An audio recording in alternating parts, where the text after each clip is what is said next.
बनाने में नहीं है। कल एक क्वेश्चन दिए थे, बना के लाए। क्वेश्चन ये था कि एक ऐसा स्फीयर है जिसका कैपेसिटेंस C का वैल्यू दिया हुआ है 1 फैराड। अब इसका बताना है आपको, क्या बताना है, इसका रेडियस कितना होगा। क्या बताना है इसका रेडियस। तो आप जानते हैं C इज इक्वल टू क्या होता है 4 pi epsilon not into R। तो C upon 4 pi epsilon not is equal to R। अब C का वैल्यू कितना दिया हुआ है 1 upon 4 pi epsilon not is equal to R। गधा भी बता देगा R का वैल्यू कितना होगा 9 into 10 to the power 9 metre. Earth के साथ कंपेयर किया जाए, किसके साथ, तो अर्थ का रेडियस कितना होता है 6400 किलोमीटर होता है ना भाई साहब। तो किलोमीटर को मीटर में बदलोगे मतलब 3 जीरो और डालना पड़ेगा। अरे बोलो, तो यहां कितना जीरो है 3 और 2 5 और एक इधर रख लो, तो 6.4 into 10 to the power 6 metre. Compare करो, लगभग 1300 नहीं 1400 के आसपास आएगा। कंपेयर करो, कंपेयर कैसे करेंगे सर, तो देखो 9 इंटू 10 टू द पावर 9 को डिवाइड करें कितना से 6.4 इंटू 10 टू द पावर 5 से, तो ये कितना टाइम्स आएगा लगभग, देखो तो 90 upon 64 into 10 to the power 4। अरे है, तो उसको ऐसा करते हैं ना, 6 था, माय मिस्टेक, तो कितना हुआ 3, कितना होगा लगभग देखो तो, डिवाइड करो, ऐसे मोबाइल निकाल दो, कैलकुलेटर के लिए मोबाइल निकाल, 1.4 डायरेक्ट कटेगा, 0.6 आगे जाने की जरूरत नहीं है। देखो तो लगभग कितना 1 फैराड, क्या क्या 1 फैराड कैपेसिटेंस प्रोड्यूस करने के लिए कितना अर्थ चाहिए, अबाउट 1406 अर्थ इतना बड़ा मिलेगा, या सब अर्थ मिला के इतना कर दोगे उसके रेडियस का उतना कंपेयर करके, तब जाके उसका कैपेसिटेंस कितना होगा। तो इससे तुम समझ सकते हो कि फैराड इज हाउ मच, कितना है, लार्ज कितना है। इसलिए आपको लिखवाया गया था फैराड इज लार्ज यूनिट और स्मॉल यूनिट। और आपको देखने को क्या मिलता है, micro farad, milli farad and all that. Yes और नो, बेसिक लेवल पे क्वेश्चन आएगा, सब निपटा दोगे, बोल ही नहीं रहा है। चलो बेसिक लेवल का ही क्वेश्चन है, थोड़ा सा घुमा हुआ, लिखिए तो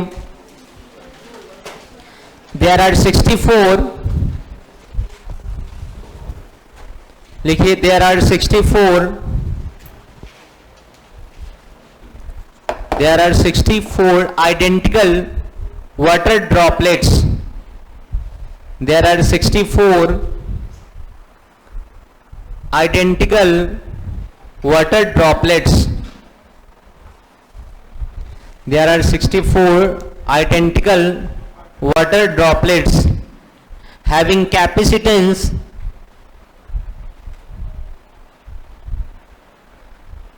3 microfarad each, having capacitance 3 microfarad each। हो गया। Now these droplets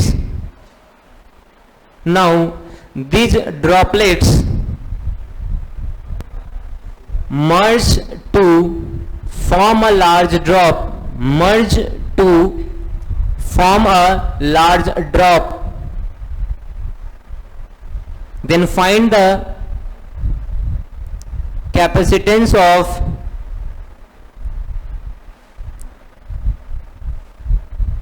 large sphere, या सॉरी लार्ज ड्रॉप। हो गया। एज्यूम क्या करना है, जो वाटर ड्रॉपलेट होता है स्फेरिकल होता है। कैसा होता है, स्फेरिकल। चलो कोशिश करो बनाने का।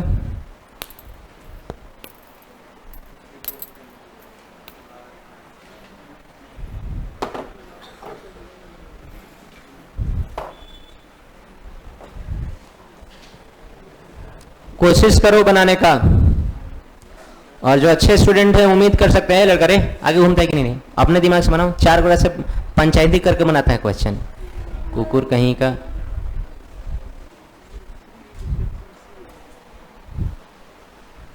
कोशिश कीजिए बना लोगे, थोड़ा भी बहुत माइनर दिमाग लगाओगे बन जाएगा।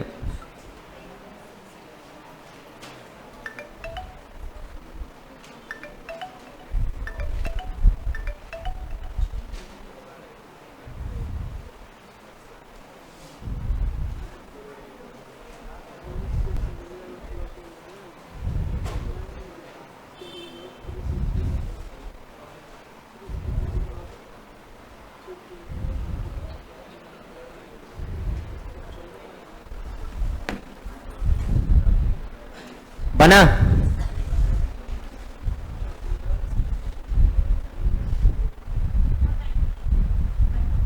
$192 माइक्रो फैराड, रॉन्ग आंसर। जब इतना ही मल्टीप्लाई करके आंसर बताना होता है, एग्जैक्ट क्या होता है वही आंसर आएगा, गलत आंसर है तुम्हारा। परफेक्ट जो आंसर आएगा एक्यूरेट आंसर है, एवरेज आंसर कहां से आता है?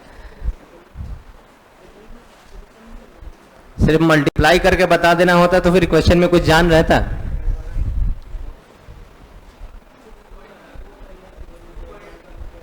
चलिए आपका टाइम खत्म, सब बोतल है, हमको भी पता चल गया है, ये तो बहुत पहले पता चल गया, लेकिन तब भी कोशिश करते हैं कि शायद तुम्हारे अंदर कुछ शक्ति का संचार हो जाए, आईक्यू का लेवल अप हो जाए।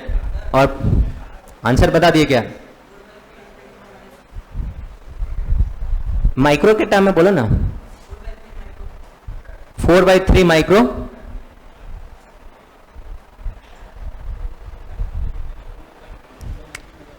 देख, सबसे पहले हमारे पास कितना ड्रॉपलेट है? अरे बोलो, 64 ड्रॉपलेट है। मान लेते हैं एक ड्रॉपलेट का रेडियस जो है, क्या है रेडियस, वो हमारा स्मॉल आर है। क्या है? तो बताओ क्वेश्चन में क्या कह रखा है कि इस जो कैपेसिटेंस है, इसका कैपेसिटेंस का फॉर्मूला क्या होता है? बोल जैसे 4πε0 into are.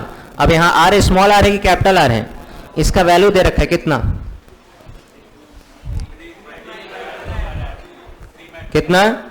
3 micro farad is equal to 4πε0 into small r. कहीं भी ये टर्म आएगा उसके बदले अब मैं क्या लिखूंगा? 3 माइक्रो फैराड। Any issue? बोल नहीं रहे।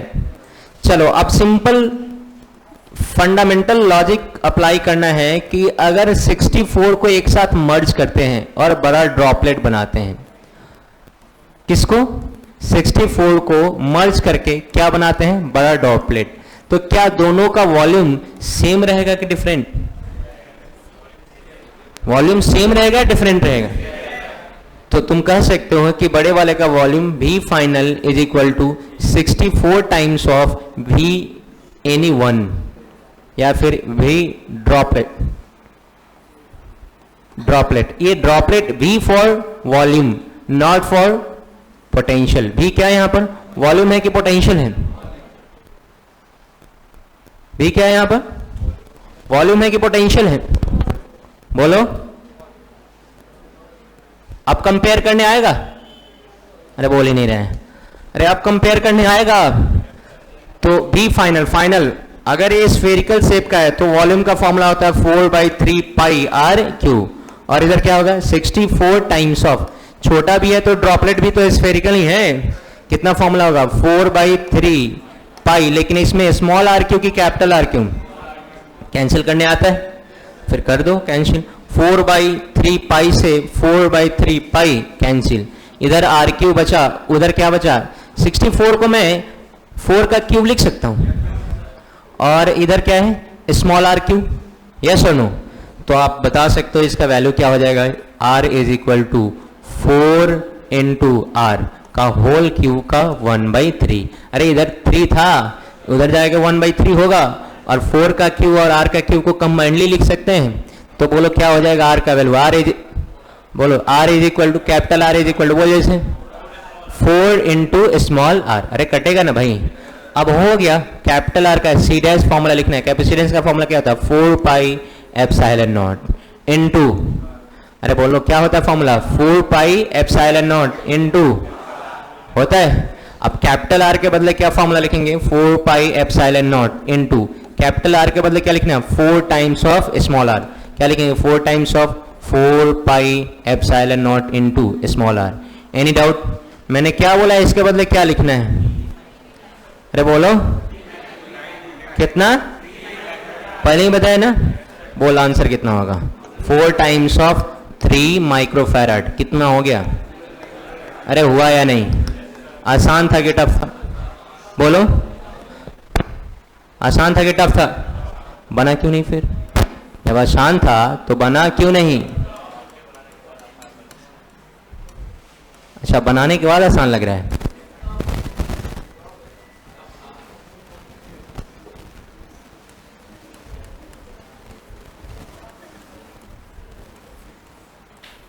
ट्रिक याद रखना, नया वाला जो कैपेसिटेंस होगा ना, जितना n होगा, क्या होगा? जितना n, उसका पावर कितना होगा? 1/3 और इनटू ओल्ड। अब बताओ, नया वाला कैपेसिटेंस हम डायरेक्ट निकाल सकते हैं। हमारे पास कितना ड्रॉपलेट है? 64 का कितना करना है? 1/3। पुराना वाला माइक कितना है कैपेसिटेंस? बोलो 3 माइक्रोफैराड। बोल कितना हो जाएगा? 3 माइक्रोफैराड। बोल कितना हो जाएगा? इसका कितना होगा? अरे बोलो, क्या तुम लोग पढ़ते हो यार? कितना हो गया? 12 माइक्रोफैराड। क्या इतना ही आया आंसर?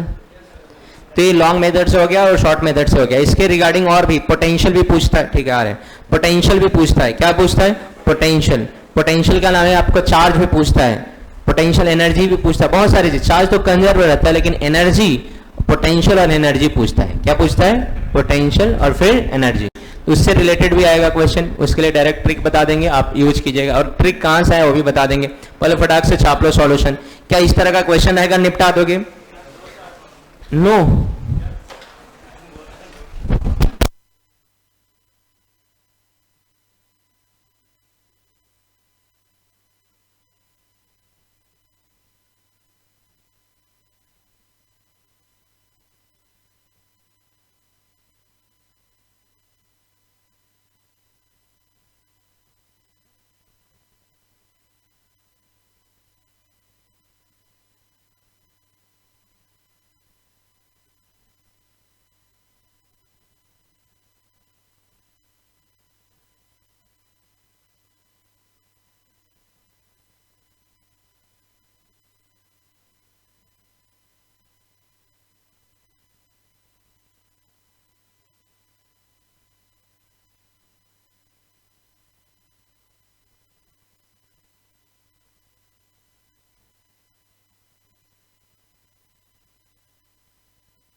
हो गया?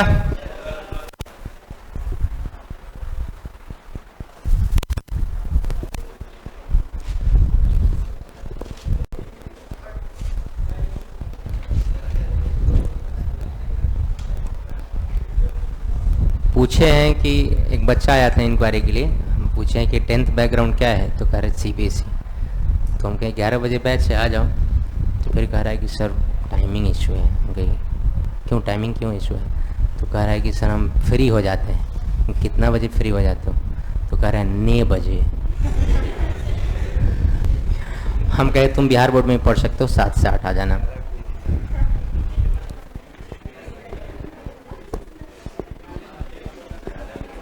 वो 9 बजे फ्री हो जाता है। तो फिर या तो तुम इंग्लिश बोल लो या फिर हिंदी बोल लो, हिंदी भी अच्छा है लैंग्वेज।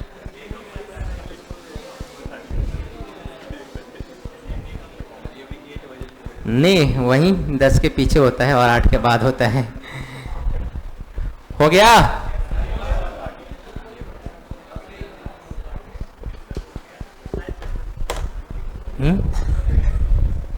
तुम्हारा टाइम क्यों चेंज करेंगे?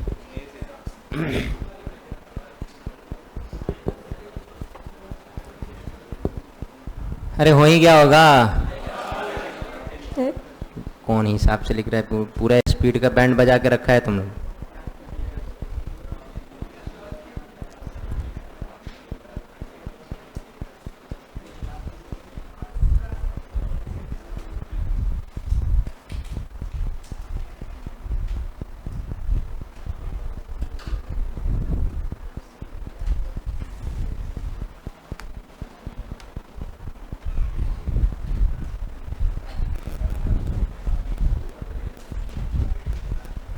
हो गया?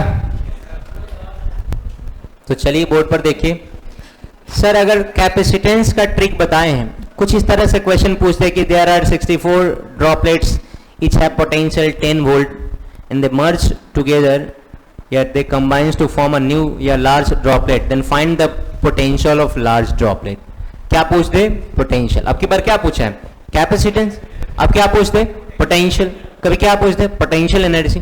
तो सर इसके लिए फिर इतना माथा पच्ची करेंगे तो दिमाग कदा ही हो जाएगा। तो इसके लिए ट्रिक, तौर तरीका, ट्रिक बता रहे हैं, और ट्रिक आया कहां से वो भी बता रहे हैं। बहुत आसान है, मिटा दिया जाए इसको। ये कौन है? No sir.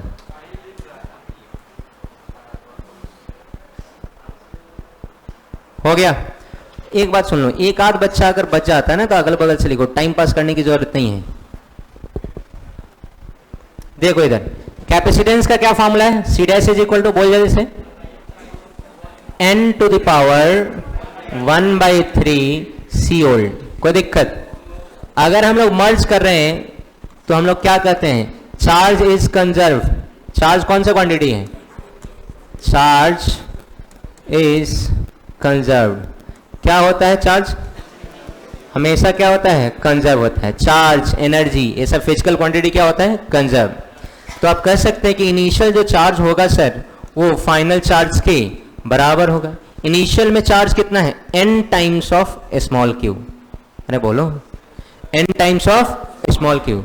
और फाइनल चार्ज क्या है? Capital Q. तो मान लेते हैं फाइनल चार्ज क्या है? Capital Q. और इनिशियल चार्ज कितना है? तो n ड्रॉपलेट है। कितना ड्रॉपलेट है? n। तो एक का अगर हम लोग स्मॉल क्यू मान ले रहे हैं तो n का कितना लिखेंगे? n into small Q. Doubt होना नहीं चाहिए, बोल ही नहीं रहा है। तो चार्ज क्या होता है? कंजर्व। अच्छा तुम्हें पता है since Q is equal to क्या होता है?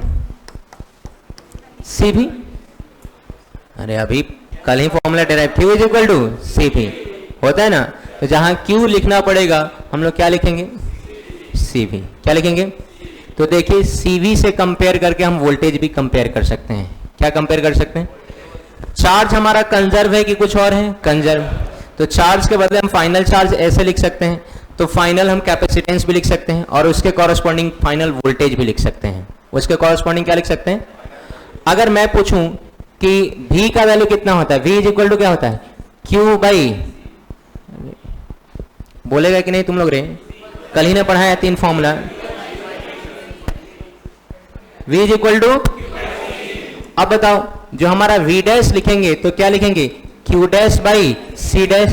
तो V dash is equal to, क्या हम Q डैश मतलब नया Q मतलब कैपिटल Q निकाल चुके हैं? चलो इसको Q डैश ही मान लो, निकाल चुके हैं। कितना आया है? बोलो, N into Q। Any doubt? और C डैश तो जस्ट पहले आपको बताया गया ट्रिक पे, बोलो क्या? n to the power 1/3 into, बोलो, C नॉट। मान सकते हैं? तो C नॉट वहां पे ओल्ड वाला है कि न्यू वाला है? Since B is equal to क्या है, बोल जैसे B इज इक्वल टू क्या है, चलो यहाँ पे कंफ्यूज ना हो इसलिए स्मॉल क्यू लिख रहे हैं। क्या है? V इज इक्वल टू क्या है, Q/C। तो यहाँ Q/C हमारा क्या हो जाएगा, ओल्ड वोल्टेज हो जाएगा। अरे बोलो ना। तो V dash is equal to क्या होगा, N नीचे का पावर प्लस ऊपर जाए क्या हो जाएगा माइनस, तो 1 - 1/3 होगा। और यहाँ क्या आ रहा है, बोल जैसे Q/C हमारा ओल्ड भी हो जाएगा कि कुछ और। तो हम लोग लिख सकते हैं नया फॉर्मूला अगर हमें निकालना पड़े तो लिख सकते हैं कि V dash is equal to, क्या लिख सकते हैं, V dash is equal to, बोलो एलसीएम करने आता है, 3 - 1 कितना होगा, n to the power 2/3 into V, या V ओल्ड मान लो। अरे हाँ या ना। और इसी के बगल में लिख लेना C dash is equal to n to the power 1/3 into C not. उसी तरह से अगर एनर्जी निकालना हो, टाइम पास नहीं करेंगे, एनर्जी निकालना हो तो ये पोटेंशियल एनर्जी या store energy is equal to क्या लिखेंगे, n टू द पावर 5/3, क्या याद रखेंगे, 5/3 ओल्ड एनर्जी। क्या लिखना है, n to the power 5/3 old energy. अरे आया है नहीं आया, कोई कंफ्यूजन है, कोई कंफ्यूजन है पक्का तो छाप डाल।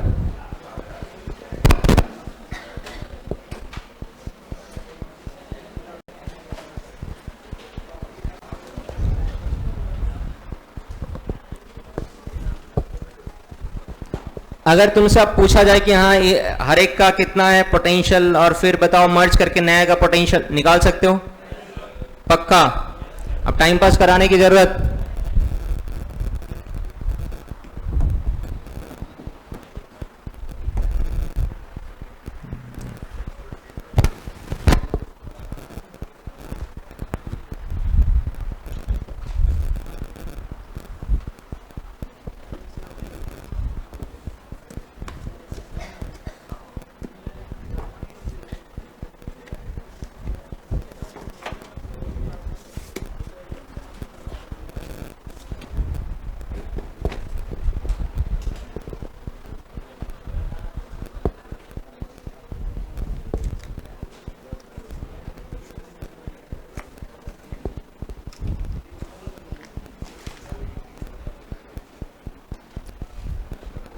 क्वेश्चन बैंक नहीं दिखाई दे रहा है, नहीं मिल गया मिल गया, जल्दी से छापो।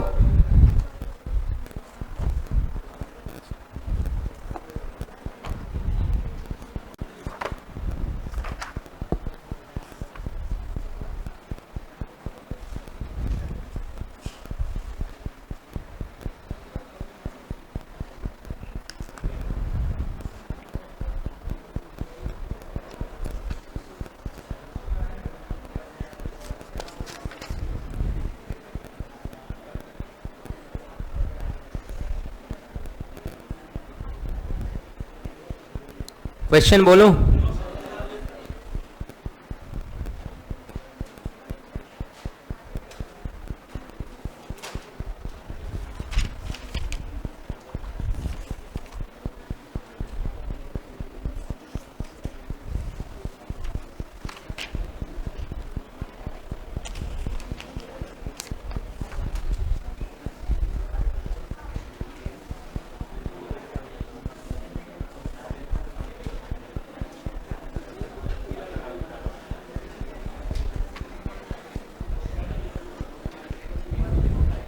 अरे बोलो क्वेश्चन लिखिए।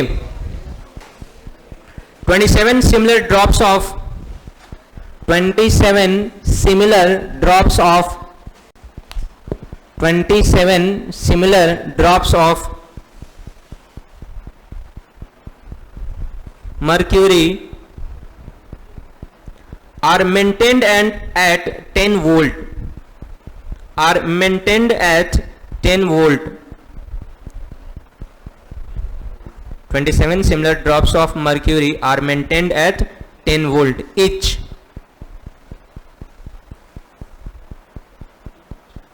All these spherical drops all these spherical drops combined into a single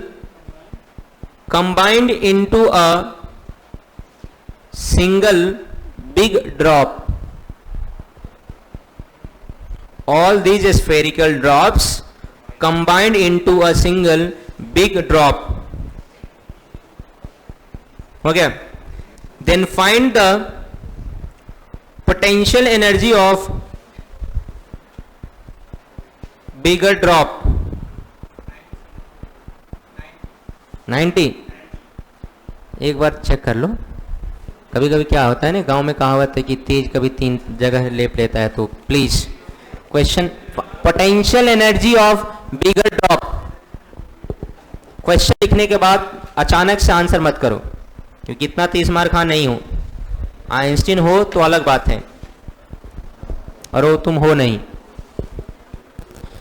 अरे पूरा फॉर्मूला तुम्हारे बोर्ड पर लिखा हुआ है. देखो, फॉर्मूला नहीं लिखा हुआ है बोर्ड पर? लिखा हुआ है कि नहीं? पोटेंशियल एनर्जी का फॉर्मूला क्या है?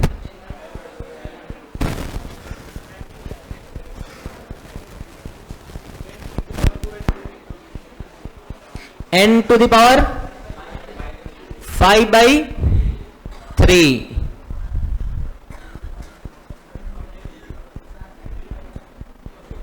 तीन को 5 बार मल्टीप्लाई करने नहीं आएगा. नहीं रे, पूरा डिप्रेशन में है कि बाप रे क्या ही पूछ दिए सर.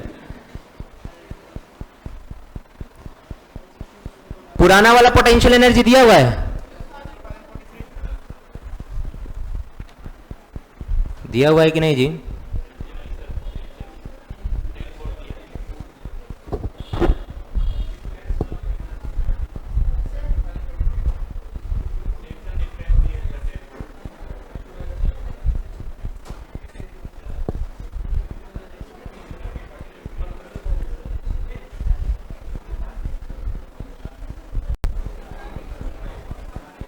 पोटेंशियल डिफरेंस दिया गया है, तो तुम पोटेंशियल एनर्जी नहीं निकालो, अभी पोटेंशियल निकालो. एनर्जी को सिर्फ काट लो. एनर्जी को क्या कर दो? काट दो.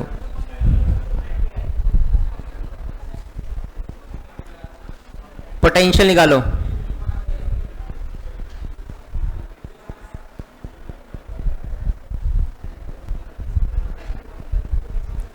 ये उल्टा सीधा क्या दिया है रे?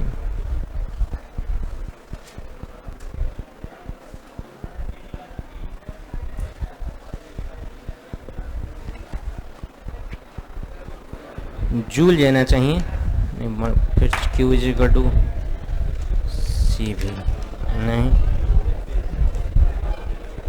आप सी भी square Q square by 2C 4 2/3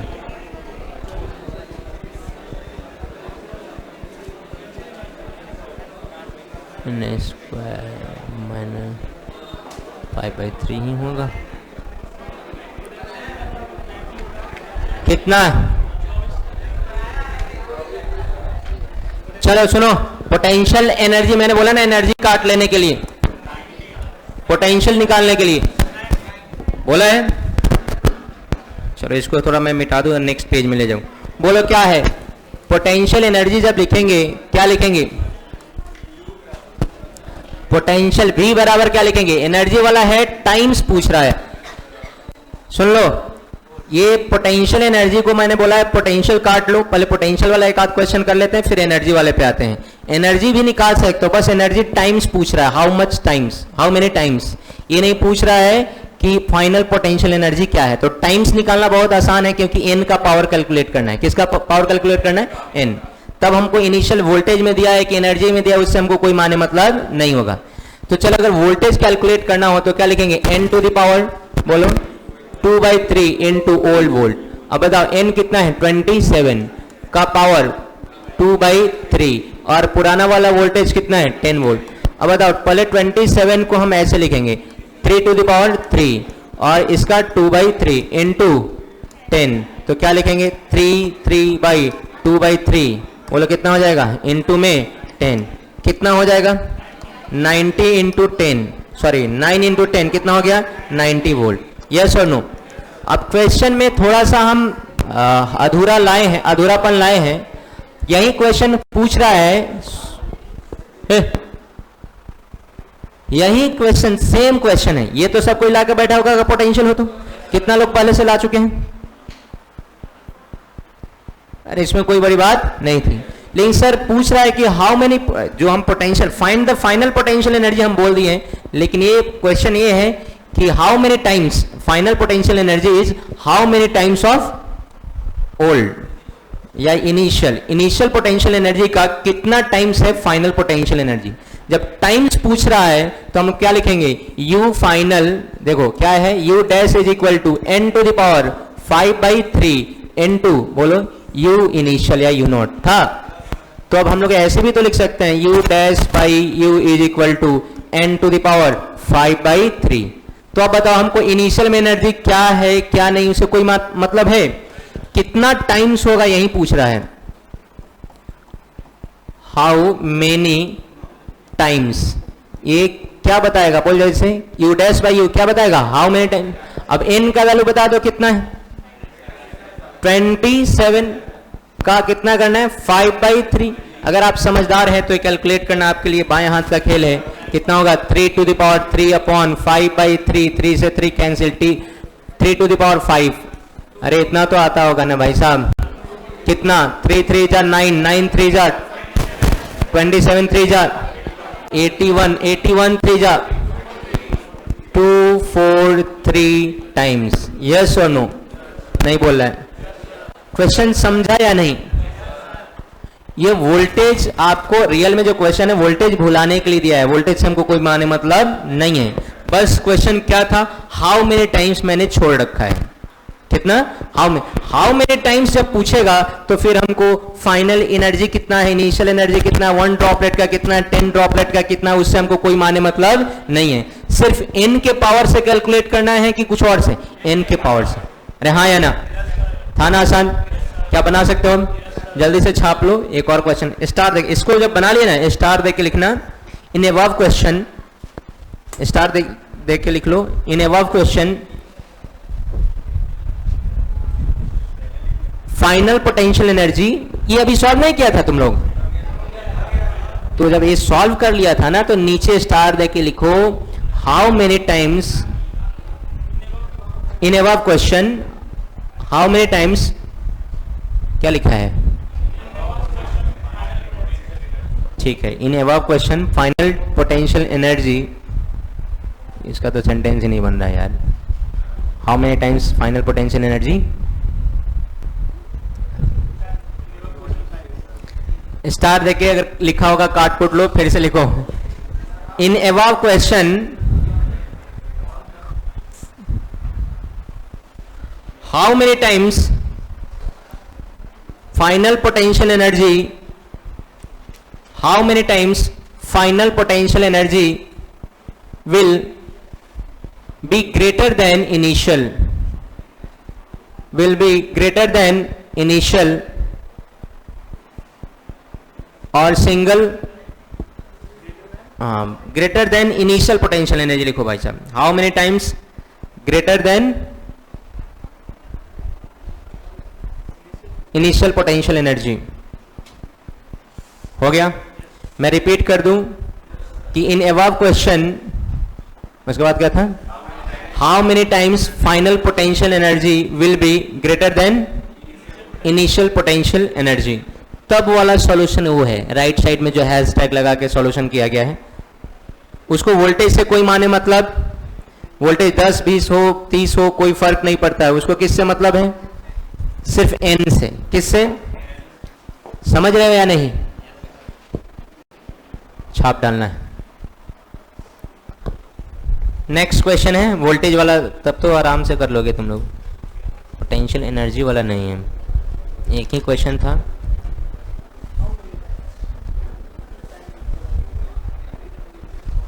हो गया?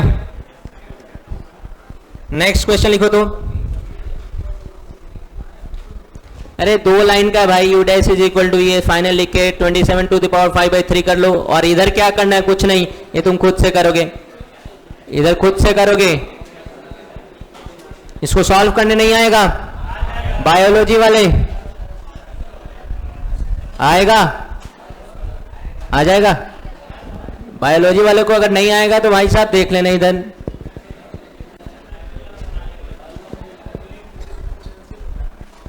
हो गया? क्वेश्चन लिखो, इसको कंप्लीट बना के लिखना, बनाना है तुम्हें अभी। 512 identical drops of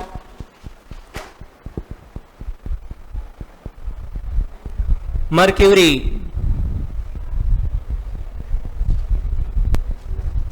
are charged up to V volt, are charged up to V volt each. हो गया? These drops are joined to form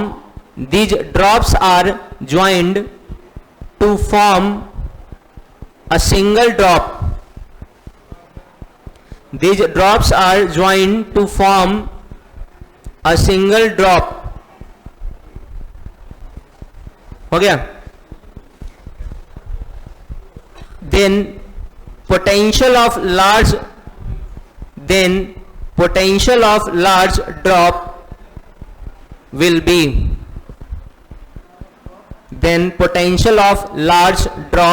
be, इसको तो बना लो, 16 वोल्ट कि 64 है, वोल्टेज पूछ रहा है ना। 8 64 2 जार 128।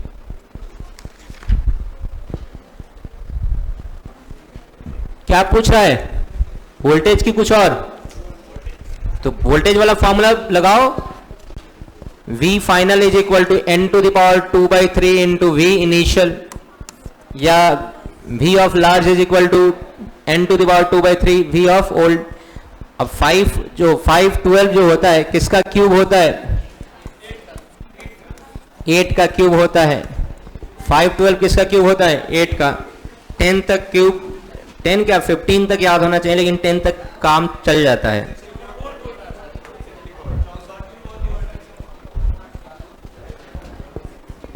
एट का स्क्वायर करोगे तो 64 आएगा, और 2 वोल्ट पहले से गधा, अप टू 2 वोल्ट नहीं लिखा है, अप टू भी वोल्ट। अच्छा ठीक है, माय मिस्टेक, ऐसे दिया हुआ है 2 वोल्ट। कितना हो जाएगा फिर बोलो? 64 भी टाइम्स ऑफ वोल्ट। अरे होगा? अगर 3 रहता तो क्या करते हैं? 4 रहता तो, 10 रहता तो। ये सब तुच्छा सा क्वेश्चन है, बना लोगे आप? बोल ही नहीं रहे। कौन सा कैपेसिटर अभी तक पढ़ा है? जो लोग एक दिन अल्टरनेट करके आते हैं, वीडियो अपलोड कर दिए हैं ग्रुप में, आज शेयर भी कर देंगे आप लोग के। देखिएगा, कल का वीडियो देखिएगा तब आज हवा लगेगा, नहीं देखिएगा तो हवा नहीं लगेगा। क्या पढ़ रहे हैं हम लोग? सुन लो, 2 मिनट बैग पैक कर लो, बैग पैक कर लो और 2 मिनट बोर्ड पर देखो।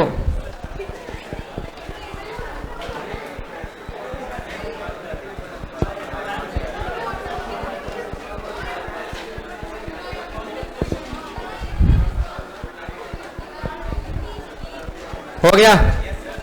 चलो, चैप्टर 2 का एक पोर्शन छोटे छोटे टॉपिक्स का कलेक्शन है, जिसमें आता है इलेक्ट्रिक पोटेंशियल एनर्जी से लेके इक्यू पोटेंशियल सरफेस से लेके और लास्ट में डाइपोल और पोटेंशियल एनर्जी तक। ठीक, उन छोटे छोटे टॉपिक को जितना बार बार आप रिवाइज करेंगे, क्लैरिटी उतना ही अच्छा रहेगा। अगर आप रिवाइज नहीं करेंगे, बाद में हो जाएगा खिचड़ी। आपको चैप्टर 2 का कोई पूछेगा कि चैप्टर 2 में क्या पढ़ा है, तो तुम डायरेक्ट बोलेगा कैपेसिटेंस से पूछ लो। किससे पूछ लो? कैपेसिटेंस से। उधर मत पूछना, उधर की कहानी गोल है। वो गोल उन बच्चों की हो जाती है जो रिवाइज नहीं करते हैं। आपको बैठाना है। सबसे पहले आपने क्या पढ़ा था? Potential energy. उसके बाद क्या पढ़ा? पोटेंशियल। फिर potential due to continuous body. कौन सा बॉडी? फिर क्या पढ़ा था? ई एंड वी में रिलेशन। जिसको हम लोग क्या बोल रहे थे, पोटेंशियल ग्रेडियंट। याद है कि भूल गया? याद है ना? उसके बाद आपने क्या पढ़ा था, इक्यू पोटेंशियल सरफेस, फिर पोटेंशियल ड्यू टू डाइपोल, और लास्ट में क्या पढ़ा था, potential energy due to multiple charges. Yes और नो? ये छोटा छोटा टॉपिक है, और छोटे छोटे टॉपिक में ढेर सारा फॉर्मूला, स्केलर, वेक्टर, डायमेंशन आता है, और कुछ नहीं, हर एक फॉर्मूला सबसे लिंक रहता है। अगर आप में समझदारी है तो फिर कोई टेंशन वाली बात नहीं है। कंडक्टर आया, कंडक्टर का आपको क्या याद रखना था, प्रॉपर्टी, और कंडक्टर से ही लिंक, जब दो कंडक्टर एक दूसरे के अगल बगल में हो, एक पे पॉजिटिव चार्ज और एक पे कौन सा चार्ज, नेगेटिव चार्ज, तो एक ये जो इसका फील्ड लाइंस है कन्फाइंड हो जाता है, और इस सिस्टम को हम लोग नाम देते हैं कैपेसिटर। और कैपेसिटर का ये जो कहानी है, ये एक तरह का एक ऐसा डिवाइस है, इलेक्ट्रिक डिवाइस है, जो एनर्जी स्टोर करके रखता है। कौन सा एनर्जी? Electric energy. किसके फॉर्म में? चार्ज के फॉर्म में और फील्ड के फॉर्म में। ये जब हम लोग एनर्जी, स्टोर एनर्जी का फॉर्मूला डिराइव करेंगे, उस समय हमारा फॉर्मूला आएगा Q²/2C। तो बताएंगे देखो एनर्जी किसके फॉर्म में स्टोर है, चार्ज के फॉर्म में। और एनर्जी डेंसिटी जब डिराइव करेंगे तो फॉर्मूला आएगा 12 एप्सिलॉन नॉट इनटू E²। तो वहां बताएंगे देखो एनर्जी किसके फॉर्म में है, फील्ड के फॉर्म में। यस और नो? अब आप टाइप्स ऑफ कैपेसिटर पढ़ रहे हैं। पहले तो कैपेसिटर का जो प्रॉपर्टी होता है उसको बोलते हैं कैपेसिटेंस। कैपेसिटेंस का फॉर्मूला याद रखना है Q/V। जैसे रेसिस्टेंस का फॉर्मूला ओम्स लॉ से क्या याद रखते थे, बोला जैसे क्या फॉर्मूला था, V/I। उसी तरह कैपेसिटेंस का फॉर्मूला याद रखना है Q/V। नहीं बोल रहा है? और इसका रेसिस्टेंस का ऐसा यूनिट ओम होता था, इसका क्या है, फैराड। और यहीं से आपका फैराड पर मीटर यूनिट होता है। याद है? Capacitance C is equal to क्या लिखे थे, 4πε0 इनटू R। 4π का कोई यूनिट नहीं होता है, इसका यूनिट क्या होता है, फैराड। और ε0 का यूनिट निकालना है, रेडियस किस में होता है, मीटर में। इधर का प्रोडक्ट इधर जाके डिवीजन में, फैराड पर मीटर इज इक्वल टू ε0। तो यहीं से ε0 का एक और यूनिट होता है फैराड पर मीटर। फैराड भी ऐसा यूनिट है और मीटर भी ऐसा यूनिट है। यस और नो? कैपेसिटेंस का बेसिक फॉर्मूला क्या है, Q/V। इसी C is equal to Q/V से तीन तरह का फॉर्मूला निकलता है। पहला Q is equal to CV और दूसरा V is equal to Q/C। Yes और नो? इसके लिए आज पिटाने पर तुम लोग आतुर था लेकिन नहीं मारे हैं। क्या ये बेसिक फंडामेंटल याद रहेगा?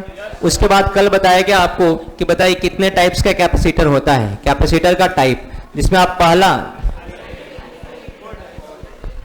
आप पढ़ रहे हो क्या, आइसोलेटेड। आइसोलेटेड को ही हम लोग क्या नाम देते हैं, सिंगल। बेचारा जिंदगी में अकेला है, एक अकेला कंडक्टर है जिसका रेडियस क्या है, R। तो कैपेसिटेंस का फॉर्मूला क्या हो जाएगा, 4πε0 इनटू R। देखिए यहां से साबित होता है कि जो C is equal to Q/V देते हैं, तो C ना तो Q पर डिपेंड करता है और ना ही V पर।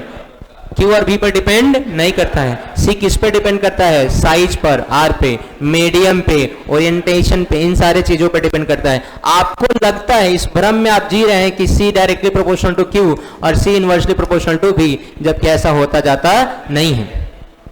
हाँ या ना? और कल का फॉर्मूला हमने डिराइव करा है, कितना आया बोल जैसे, 4πε0 इनटू R।